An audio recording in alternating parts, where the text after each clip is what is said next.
ถ้ำอนุรักษ์แขวงอัตตปือกำลังจะกลายเป็นแหล่งท่องเที่ยวแห่งใหม่ไผ่ที่เป็นสายท่องเที่ยวที่มักธรรมชาติอาจต้องถึกใจสถานที่ท่องเที่ยวแห่งใหม่ของแขวงอัตตปือที่กำลังพัฒนาให้เป็นแหล่งท่องเที่ยวที่น่าสนใจ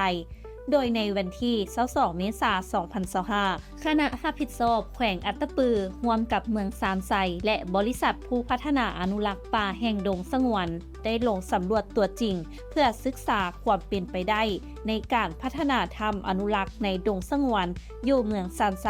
ให้เป็นแหล่งท่องเที่ยวถ้ำอนุรักษ์แห่งนี้แม่นตั้งอยู่ในเขตดงสงวนภูแดงอยู่ห่างจากเส้นทางโฮจิมินห์เพียง 1.1 กิโลเมตรและมีชื่อเอิ้นดังเดิมแม่นถ้ำห้วยโป่งภูแดงตั้งอยู่ในจุดเดียวกันกับซากรถถังสมัยสงครามสถานที่แห่งนี้โดดเด่นด้วยความงดงามทางธรรมชาติและความหลากหลายทางชีวนานาพันธุ์เฮ็ดให้เป็นสถานที่ศึกษาและท่องเที่ยวที่น่าตื่นตาตื่นใจปัจจุบันดงสงวนแห่งนี้ได้ถูกพัฒนาและอนุรักษ์ให้เป็นแหล่งท่องเที่ยวทางธรรมชาติและประวัติศาสตร์โดยแม่นบริษัทขุนทรัพย์เจริญก่อสร้างซ่อมแปลงขัวทางและชลประทานจำกัดผู้เดียวได้สำรวจและบุกเบิกเส้นทางเข้าสู่สถานที่พัฒนาแหล่งท่องเที่ยวดังกล่าวเพื่อสร้างเงื่อนไขในการเคลื่อนไหวสำรวจในครั้งนี้ให้สะดวกสบายและได้เริ่มพัฒนาอนุรักษ์แหล่งท่องเที่ยวที่ปิ่นอ้อมสำเร็จด้วยพื้นฐานอีกจำนวนหนึ่ง